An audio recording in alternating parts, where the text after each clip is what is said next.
Good morning, good afternoon, good evening, whatever time of day you are listening. This is Ben Goujon with Quad City Arts, and welcome back to Talking Art, brought to you by Quad City Bank and Trust. Today, after what seems like an eternity and still kind of boggles my mind that we've not talked yet, I'm talking art with filmmaker Kelly Rundle of Fourth Wall Films, who honestly has so many projects going on that I don't really even know where to start. Kelly, welcome to Talking Art. Thanks. Glad to be here. Yeah, I've been here 7 years and I've known about you and Fourth Wall Films the whole time, and yet we've never actually had a chance to intersect. So I'm so glad we get to sit down and get to know you and know all about the work today. Yeah, glad to be here. Yeah. So let's start with, let's start just with who you are and who Fourth Wall Films is and what you do for any of our viewers who don't know. Well, I'm a filmmaker, and a full-time one. So Tammy and I are my wife work together. We're both full-time filmmakers, so we're kind of a rare breed. Yeah, it's so impressive to me, coming out of a larger market to the Quad Cities, and we are a larger metro area, but being able to meet the people who are able to support themselves full-time through their art and through doing what they love. And so with Fourth Wall Films, you focus primarily on documentaries, right? We do, and we got started on that early on. Mm-hmm. So Tammy and I lived in Los Angeles for 18 years, and I had the idea that I wanted to have a go at the film industry. Sure. Until I got there. But it was a great experience, and I worked for Sony Pictures for 7 years. And started out in the mailroom and then was in international distribution for most of that time. Oh, wow. Marketing and distribution. Yeah. So I learned a lot about the business. Yeah. And also was walking around the studio a lot every day and just seeing the movie industry at work, which was, for a kid from the Midwest, was really a treat. That never got old. Yeah. Well, and that's so fascinating. And I have dabbled in film, and mostly just as an actor, but that business side of it is a complete mystery to me, and with my theater background, I'm like, I know how to make money doing theater. You put on the show, you sell tickets, you get with film, that back end, the distribution and how you get money coming in, I just don't even know where to start with it. Yeah, and it's different, of course, for the folks working at that level. It's Sure. very, very different. Yeah. But essentially, as a small company, we look and see what the bigger folks are doing, because chances are they're doing the right things to make money. Right. That's what Hollywood's good at, is making money. Right. So it doesn't work quite that way, of course, because we're choosing non-commercial type topics and things that are being overlooked by others, especially just Midwestern stories in general is where we ended up focusing. But it was about 3 or 4 years into my time at Sony Pictures when I realized, well, there's only 2 or 3 movies a year that I'm really sort of proud that I have some remote hand in some way. And so we started talking about producing something independently. Yeah. And then over a 10-year period, because we were working full-time, we made our first feature-length documentary, which we shot on 16mm film. Oh, wow. That's cool. Yeah, we were pretty crazy. But that film was very successful, and it was in theaters in the Midwest for about 14 months. Wow. And it made everything that followed possible. Right. Because it was well received. Well, and how did you decide to kind of focus on documentaries? That is a great question. When we decided we were going to produce something independently, we developed 3 different kind of topics, but they were all documentaries. Yeah.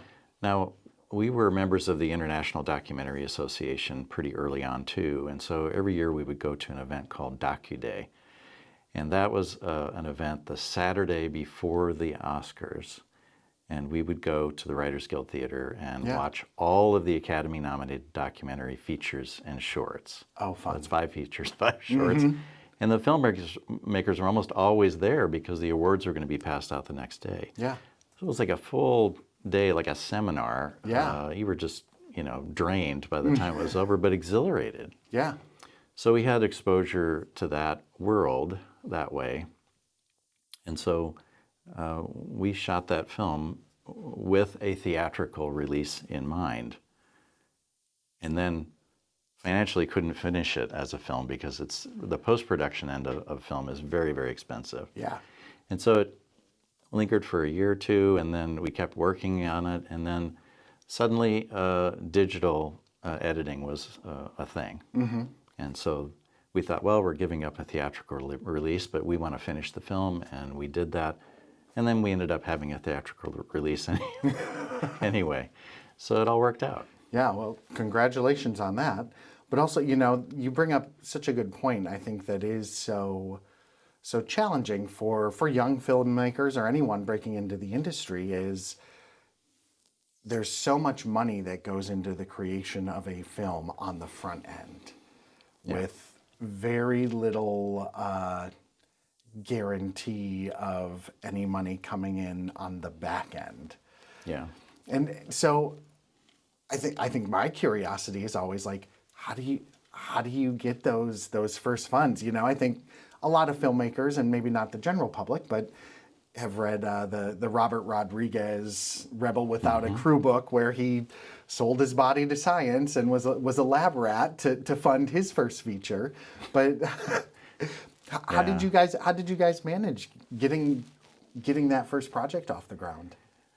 Well, it's interesting. We're kind of bookending because we didn't do it through Humanities Council grants, for example. We did get one small grant from Humanities Iowa for to work on the script for the film, but they were I don't know, they were a little suspicious of our topic because it was the 1912 Villisca, Iowa axe murders. Okay. And so their assumption was that maybe, and I don't mean just them, but a lot of people thought, well, that's just some sort of sensational approach or whatever. But I mean, it's a sensational story, no question about it. Yeah.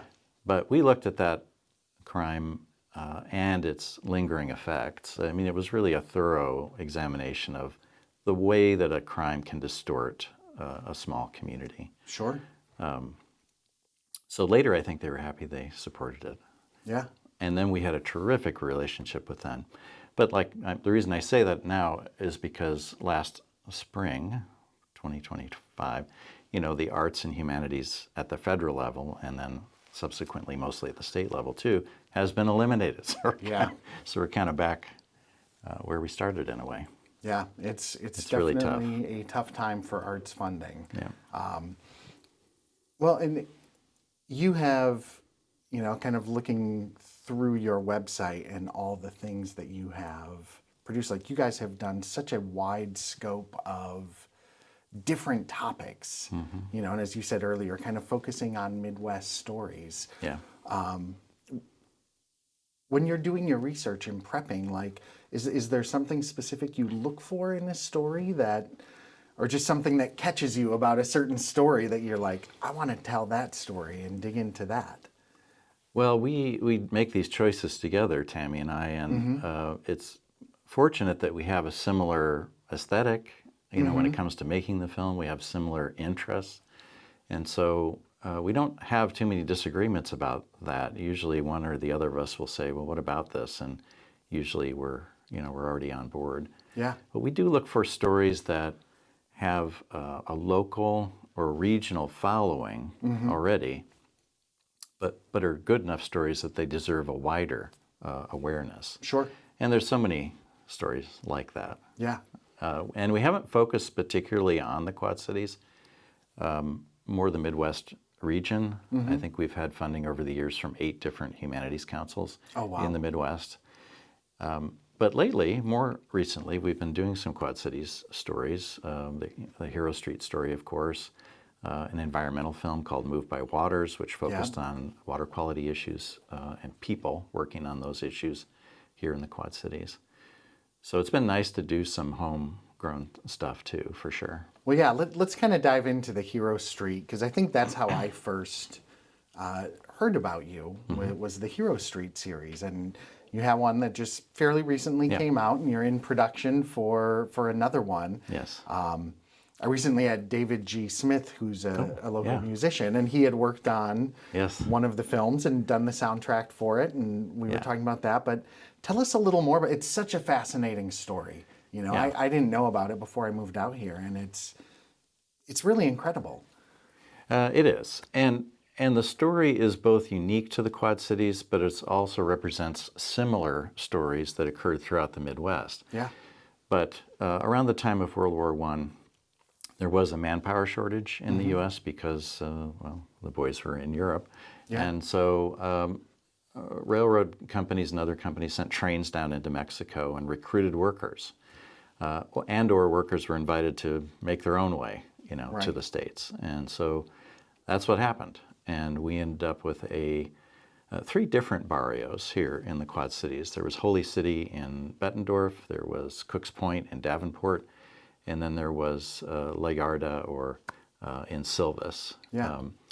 And the folks in Silvis at the time didn't want Mexican workers living in town, and so the railroad supplied boxcar homes for the immigrants, and they had a small boxcar village right in the rail yard. Yeah. The folks there, one of the first things they did was they combined two boxcars and created a church, and they had a small community in the rail yard. That's so. We recently watched, my wife and I, the new Netflix version of Little House on the Prairie. We did too. Yeah, and it was beautifully shot. Yeah, we liked it. And I thought the casting was great, and kind of much more, really dug in a little more, I thought, to like the hardship of that Yes. life, Yes. rather than kind of I think a little more sanitized Made for TV. series from the 70s. Yeah, but that idea that is just so foreign to me as a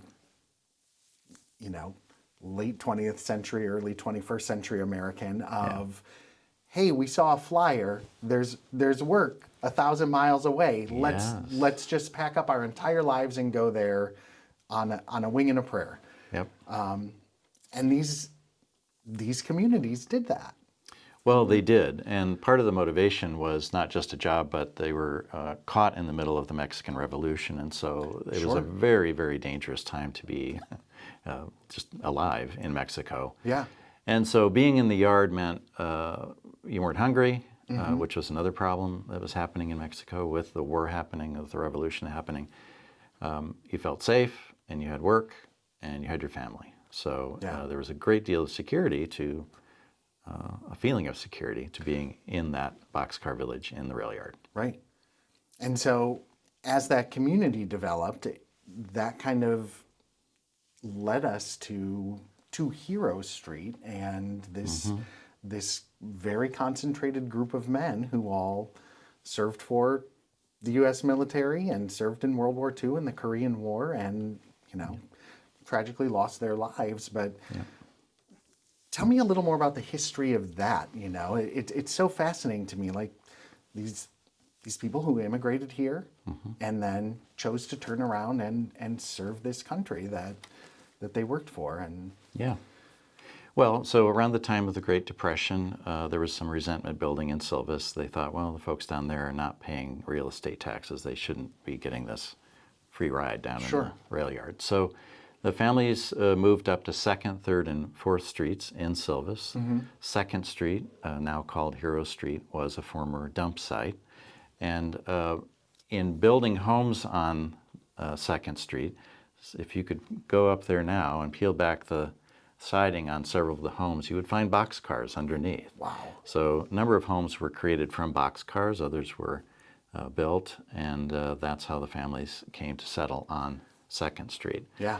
So as time goes by, of course, the war comes along, and most of the young men living on the street who were of drafting age and age to enter the military had been born in America. So they were American citizens, and They were, like a lot of young men, they were eager to go, many of them, and Yeah. some signed up right away, some waited until they were drafted. Mm-hmm. Some were married with children by the time they went off to war. And it's just a kind of it's a reflection certainly of their desire to be Americans and to support the nation. And it's also a twist of fate. You know, Tammy's from Waterloo, Iowa, where the Sullivan brothers are kind of well known. These were brothers that were all killed on the same ship, you know, Yeah. and so that kind of a story captures your attention. And then, of course, there's a much bigger story behind that you learn about. Right. So that's the way this story unfolds. We do have these individual young men, and each of their families have a story. They have their own story. And then they join this larger narrative of World War II or the Korean War, Yeah. where they were in some of the largest kind of events or military engagements that occurred, you know, during the war. Operation Market Garden, the Battle of the Bulge, Anzio. Our man Frank Sandoval was in Burma working on the Lido Road, so in the jungle. Yeah. So these young men really went from, you know, growing up in Silvis to seeing the world, and Yeah. but seeing it in a way that you would prefer not to see it. You know, that it was difficult. They were in some bad situations, Yeah. and 8 of them ultimately lost their lives. And what we're told is that this is more men lost from any street of any size in America. Wow. It's just kind of mind-boggling when you think about that. And you know, I think, and correct me if I'm wrong here, but you have done episodes focusing on each Yep. of these individual stories, and you just did The Last to Fall. Yes. And you've got another one that you're in production for called A World Away From. Yes. Tell us a little bit about those two particular stories. Well, What you can reveal. yeah. So the last to fall from Hero Street, that's actually the last episode, and maybe that's a place where I can say, well, people might ask, well, why are you doing these out of order? Yeah. And we have to approach the series from the standpoint of having the resources to tell a particular story. Sure. So it isn't just funding, which has been really extraordinarily difficult for this project, but it's photographs, it's letters, Yeah. it's people to interview. And so we've worked on the stories as we have the greatest access to those elements. Sure. So, yeah, John Munoz, his story was told in The Last to Fall, and he fought in the Korean War, and he was indeed the last from Hero Street to come home. In his case, his body was not recovered, but his story led him to the Korean War, and it was interesting to work with that topic because I didn't know that much about the Korean War, and I think a lot of Yeah. people don't. Yeah. And so it's those 2 episodes, the one for John Munoz and then for Joe Gomez. He's the other young man who died in the Korean War. We're going to learn about those young men, but also about the war that many of us don't know that much about. Yeah. It's a challenge to tell these stories because the people who knew the heroes directly, and also even people who fought alongside them or even in the same war, you know, we've lost many, if not almost all of our World War II vets. Yeah. Now we're losing our Korean War vets. We've lost a lot of Vietnam vets. So we're always racing chasing the clock, I guess, to Right. make sure that we can get these interviews done. Well, and that, you know, it's so important. And you mentioned kind of the Korean War kind of gets lost in the larger narrative. And I remember a couple of the times I was working out in Los Angeles and thinking about seeing things about the Mexican-American War. And I was just like, you know, I picked up a book on it and was reading, and I was like, man, I feel like we know nothing and no one ever talks about these conflicts. Yeah. And there are some conflicts that have such a kind of greater presence in our cultural narrative, and others that were equally as important and devastating for individuals and families that Oh, for yes. some reason we just don't talk about. Yeah, I think there was a clarity that ended with World War II Sure. about military engagements. Yeah. And the Korean War was a United Nations action, and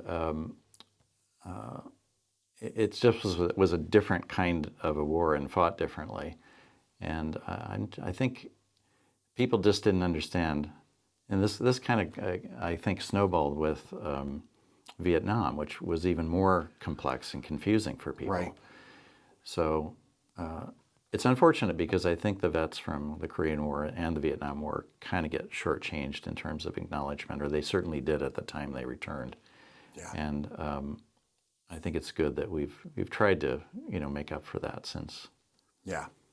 Well, and just, I mean, the way, not to get into warfare too much here, but warfare has evolved in such a different way where we're not just stacking up as many people as possible and bludgeoning each other. And, I don't like any warfare, but Right. technology has changed it. Well, what I always think about with these young men is just how, growing up myself in the Midwest, Yeah. and being able to visit the outside world, so to speak, or live elsewhere, it's eye-opening. But what they experienced is eye-opening in a whole different level. I mentioned Frank Sandoval, and he's working on the Lido Road, where you're basically a construction worker. Maybe you're driving heavy equipment or this kind of thing, but Right. you're also dodging snipers, and there's a possibility you may be attacked by a tiger. I mean, this is a different world. Yeah. And for each of the young men, the 8 young men, they were thrown into something that was a completely different world. Yeah. And there's some romantic ideas about war that you have as a young man Yeah. that don't turn out to be that way once you're in the midst of it. Yeah. We have letters from young men who are in, and they're saying, "Well, I hope so and so doesn't get in. It's not what he thinks it is," and they went through some tough times. Yeah. Yeah. It's definitely, war is bad. There is, and there's a lot. There's a lot of pride. We the other day led a tour, a riverine tour for River Action in Silvis, and it's exciting to share the story with people. And Brian Munoz, who's a great nephew of John Munoz, met us there and bore his testimony. And he's a veteran, and just a lot of civic pride, comes out of that community. And so we want to tell these stories and celebrate that. Yeah. Well, tell us where can we find Hero Street? Well, the street itself, of course, you can find in Silvis. You don't even have to hardly enter the city before it's there. Yeah. So yes, well, everybody should go visit the street. The stories make so much difference, so much more sense when you can visit where they actually took place. Yeah. And the same is true with Hero Street. So watch our films. There are 2 good books written, Mark Wilson, Hero Street USA, and Carlos Harrison, The Ghosts of Hero Street. Those will give you some background for the story and our films, of course, and then go to the street and see where it all happened. Yeah. You've also got another project you're working on, kind of shifting away from Hero Street, about the Peshtigo fire in Wisconsin. Yes. I had never heard of this and was reading about it on your website last night and just kind of blew my mind. Yeah, mine too when I first heard about it, because Yeah. I'm a Wisconsin native, small n. Yeah. And so it's been fun to do. Some of our stories have involved Wisconsin, the Barn Raisers, Country School, One Room, One Nation, the Iowa story. So we've been in Wisconsin a little bit, but this is purely a Wisconsin story.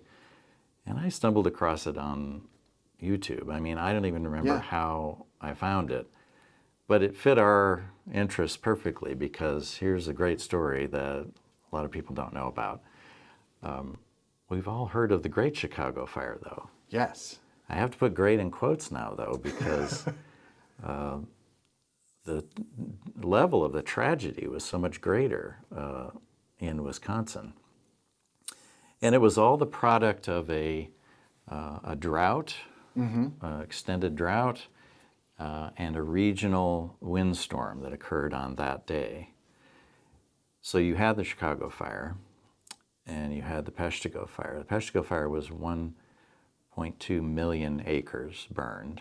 Wow. The city of Peshtigo was completely destroyed, and a dozen other communities were affected also, or partially destroyed or whatever. And then we had fires over also in Michigan. So there was a weird little rumor at the beginning of this whole thing that somehow these are fires set by a meteorite that came through the atmosphere and broke up and then set all these fires. Fast. But the truth is, there were just a lot of smoldering fires in the region because there was a lot of, this was the timber industry that was happening up in northern Wisconsin. And I mean, they were cutting everything they could cut as fast as they could cut it. Yes. And burning the debris, and farmers were clearing fields. And so between the drought and the fire management and really an enormous wind event that occurred in the Midwest, it's what they call the Peshtigo paradigm, which is something that folks who fight fires learn about. Yeah. Well, and it's so, I think relevant, right? Like, we're seeing the effects of so many wildfires right now, from the fires out west and the fires up in Canada. And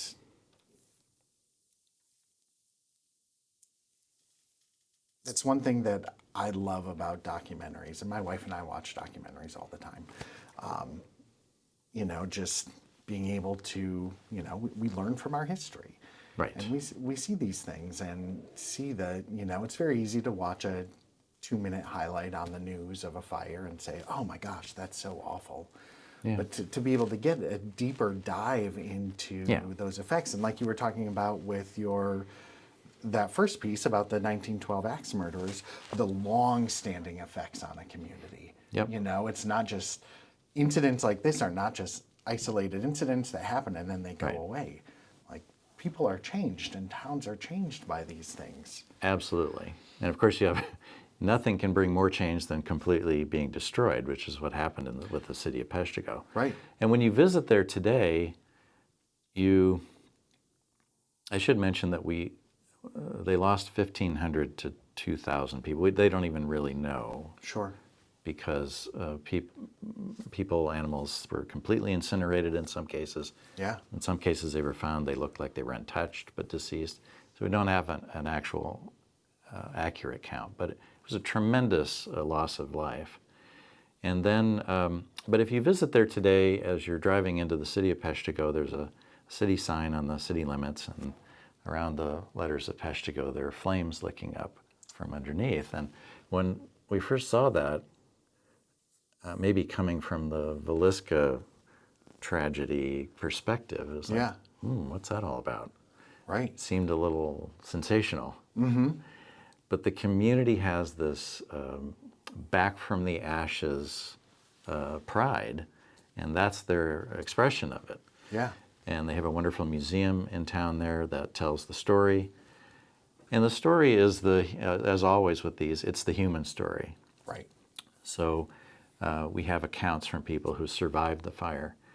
And one of the unique things about the Peshtigo fire, it's very similar to what happened in Pacific Palisades just recently. Yeah. There was a fire in Maui where it was this wind, drought, and so on. So all of those elements were the same. But Peshtigo survivors, some described a firestorm, a tornado made of fire. Oh, wow. So you often hear this expression when people are talking about fires that they create their own weather. Yeah. And that was what happened with the Peshtigo fire, with the size, the magnitude, the temperatures of that conflagration. It was just devastating.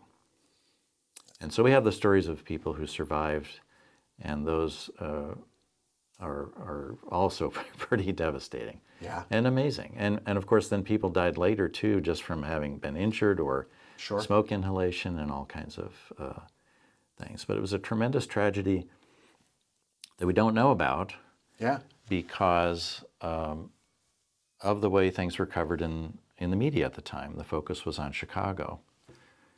And there was also a communications issue because even the governor of the state of Wisconsin didn't know about the Peshtigo fire Oh, wow. until several days later. He was involved with sending aid to Chicago. They were Right. sending trains of aid to Chicago. So interestingly, when word came, it was his young wife. He was a Civil War veteran, and his young wife was the one who received the news, and she immediately turned one of those trains north, and she's the person who started the aid work to try to help the folks in the state of Wisconsin. Yeah, I can't wait to see it. And you're in production now. It's coming out We next are. year in Yep, 27. we're going to correct? show. We're going to kind of preview a short version in Peshtigo, actually in nearby Marinette, Okay. this fall, and we're still raising funds, and so we're hoping people seeing a little bit of what we're doing is going to help Yeah. gain some momentum on the funding side. Yeah. Well, kind of coming back to that, we kind of started with it. Yeah. Like, how can people support? Is Well, we just did an online fundraiser for the Hero Street project through our website, and that went really well. It's a crazy time to try to raise money, and we've found that that's actually a good time to raise money. right? So that works. Our fiscal sponsor is Truth First Film Alliance here in the Quad Cities. That's a nonprofit, so people can give funds to the nonprofit. We're always looking for leads, so maybe there's a grant we don't know about, and you could tell us. Yeah. Or maybe there's a foundation that would be interested that we don't know about. Yeah. That is really the frustrating part about funding, is I guess finding those partners who are interested in what you're doing Yeah. and willing and able to support, but maybe you just never find out who they are. Right.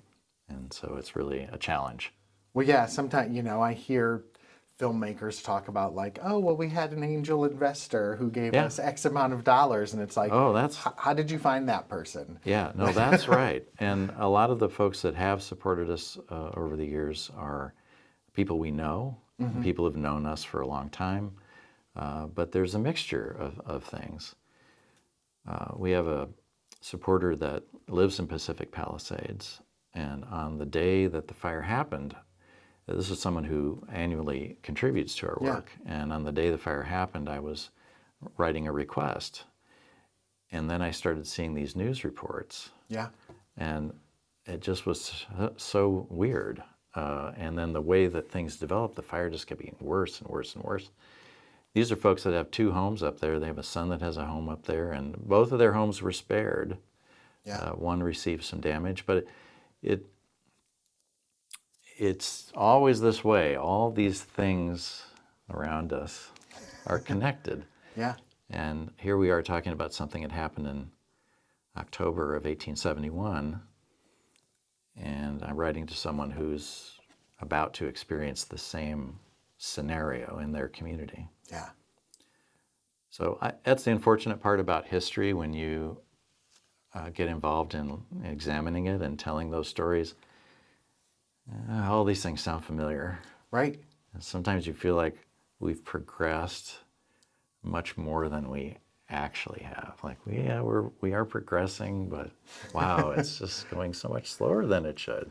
Well, and that old trope of, there are only really 7 basic stories in the world that we're all building off of, but just, that cycle of humanity and human existence. And, that's the thing that I find so important about the arts in general is, whether it's documentary filmmaking or a painting, is it touches all of us on that very human level and Right. allows us to connect, even if we have completely different backgrounds and completely different outlooks of life. We can watch a story like the Hero Street stories or the Peshtigo story and both connect with that in a way that makes us realize our shared humanity. That's exactly right. Yeah. And that's why all of these films are about a certain thing, whatever the topic is. We made this film called The Barn Raisers, so it was about vintage barns Yeah. and the sort of mysterious people who built them. But that's really what it is about. It's about the people. It's about the people who built the barns. It's about the people who used the barns. It's about people now who are restoring them. It's always about people and about those human stories. Yeah. So you don't have to be Latino to connect to the Hero Street story. Yeah. For that very reason, these are human stories. Well, and that's you have some Missouri roots, right? Tammy and I went to school at Park University, so Okay. in the Kansas City area, and we lived there while we were in school. I used to work at this theater in Missouri called the Arrow Rock Lyceum Theater, which is in literally a town of 56 people. Oh, wow. They have this 400-seat theater, and they pack it every night. Yeah. People come from miles around, but there were the most gorgeous barns out there. And I always used to love going out there, and like on our day off or whatever, would just go around and photograph these incredible barns. You know, so when I saw that on your website, I was like, oh, I've got to watch the barn one. Well, I grew up exploring my grandfather's barn, and Yeah. so that was a real personal story for me, just to be back in that environment. I come from a long line of farming people since they hit the ground, basically, in America. So Yeah.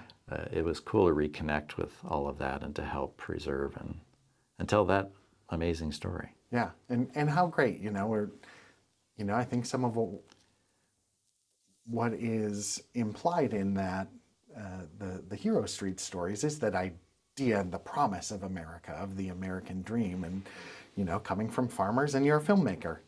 That's Well, it's farmer, barber, filmmaker. So, yeah, that is pretty cool. And also thinking about Peshtigo, I do a little genealogy stuff when I have some spare time because it's fun. Yeah. And I have an ancestor who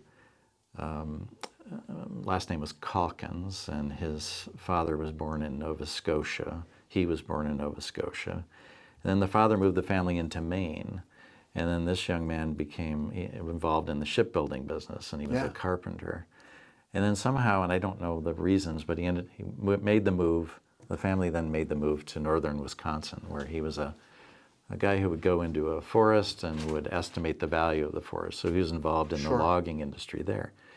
But this was something I just learned, about my own family, that, well, I have people in the logging industry, and now we're telling this Peshtigo fire. So it helps me better understand my own family story by doing these things. Well, and that's just an interesting personal time.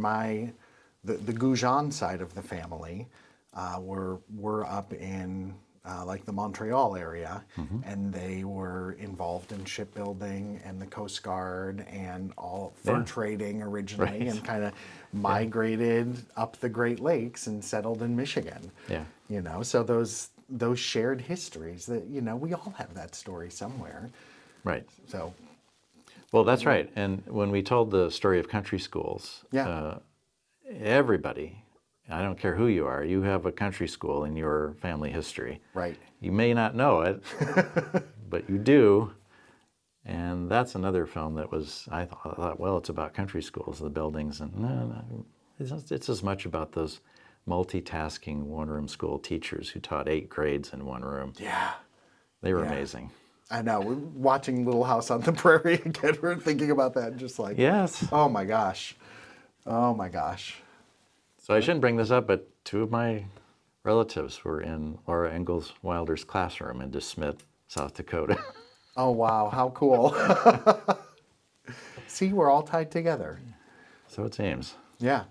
So, well, thank you so much for telling these stories. I mean, you guys have been so celebrated for your work, and very deservedly so. And it's such I think a testament to the work you do, and that you are able to do that out of the Quad Cities. It's just really inspiring, and we talked earlier about how people can support, but they can check out your work at fourthwallfilms.com. Yes. Right, and a lot of your stuff is on the local PBS stations. It's on PBS. It's available still on physical media, DVD, Blu-ray. Yeah. We stream online now, of course, and we have digital downloads, so we have the waterfront covered. And it's been a joy to be here in the Quad Cities and to have the support that we do have to do the work. It makes a huge difference to have your community behind you and supportive. We appreciate it. Yeah, well, thank you for all the work you do, Kelly. So nice to finally get to talk to you. Nice to talk to and you. I look forward to seeing the next installment of Hero Street and also the Petch to Go documentary.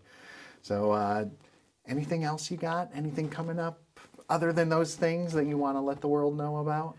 Not that I know of. I think we've completed, 24 films.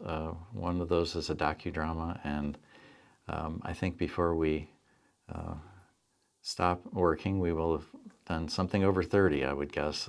That's the way it's looking. So we're just pleased to be able to do that work and to tell those stories and to be here doing it. Well, keep it up. Thank you so much for being here today. Thanks again to our sponsors, Quad City Bank and Trust, and also to my producer extraordinaire, man on the mix, Mr. Josh Graves. To learn more about Fourth Wall Films, visit www.fourthwallfilms.com. I'm Ben Goujon, and this was Talking Art.